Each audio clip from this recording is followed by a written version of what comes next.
All right, and for the affirmation of the day, this is one of my favorites again. I can change how I see myself, and when I do, my whole life will change. Now, this has been a theme since the beginning of these workshops, and it's certainly a recurring theme in my book.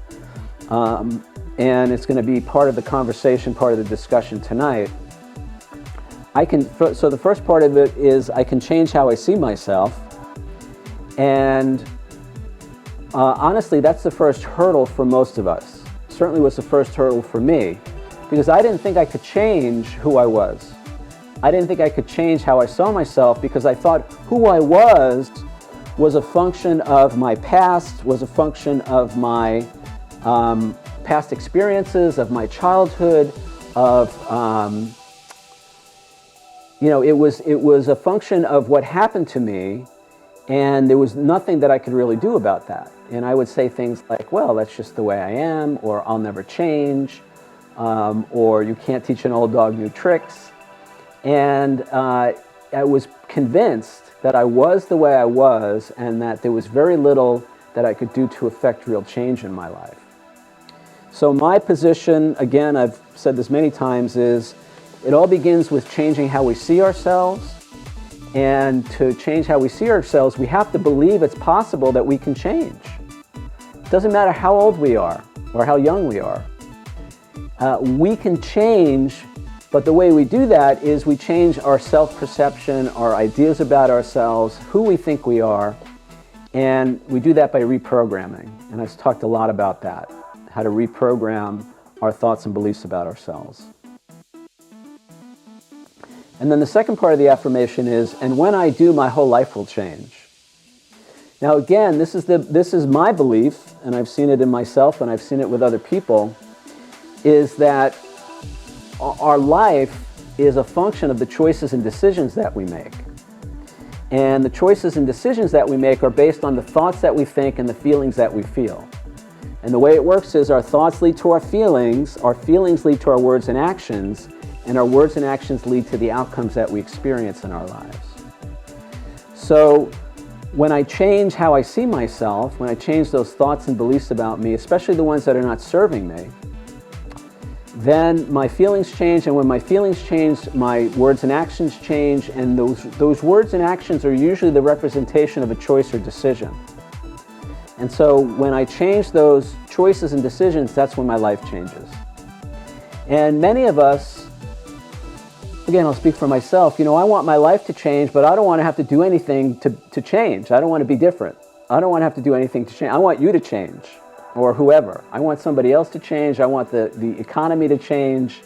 I want the job market to change. I want my family to change. I want my neighbors to change. I want, whoever. I don't want to change. So I think the way my life is going to be different is if somebody else changes. And I spent many decades doing that, and it hasn't worked. So my belief now is that when I change how I see myself, that's when my life changes.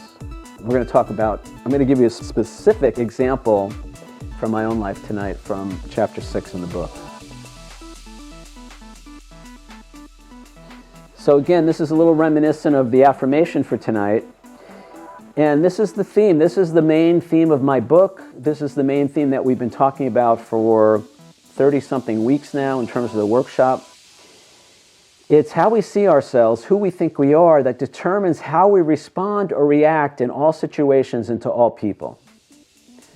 And again, the reason I'm emphasizing this is that when we're in our egoic mind, when I'm in my egoic mind, and again, the example I gave with my living situation with neighbors, I'm convinced that it's their fault that I feel the way I feel. I'm convinced it's what somebody else is doing or not doing that's making me feel the way I feel, and react the way I react, and the choices and decisions that I make.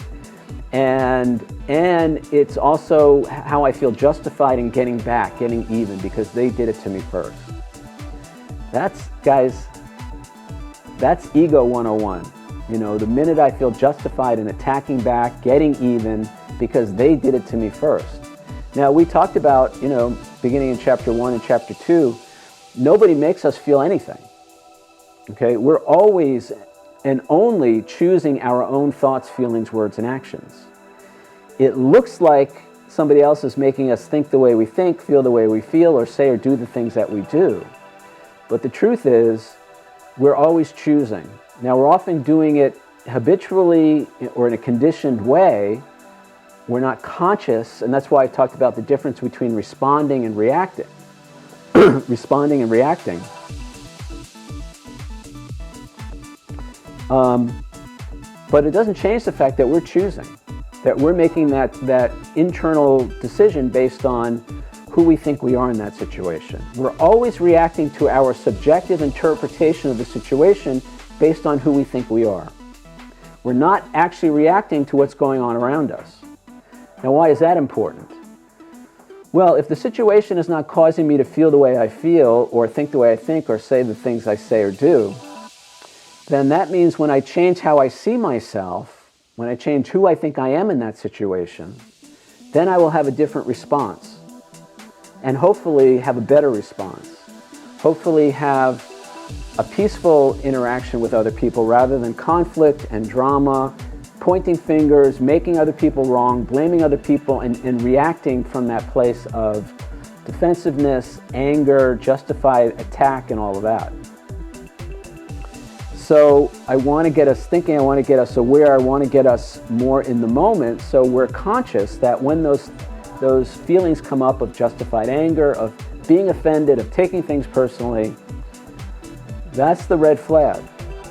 And so that's the opportunity to begin to see ourselves differently, to begin to reprogram.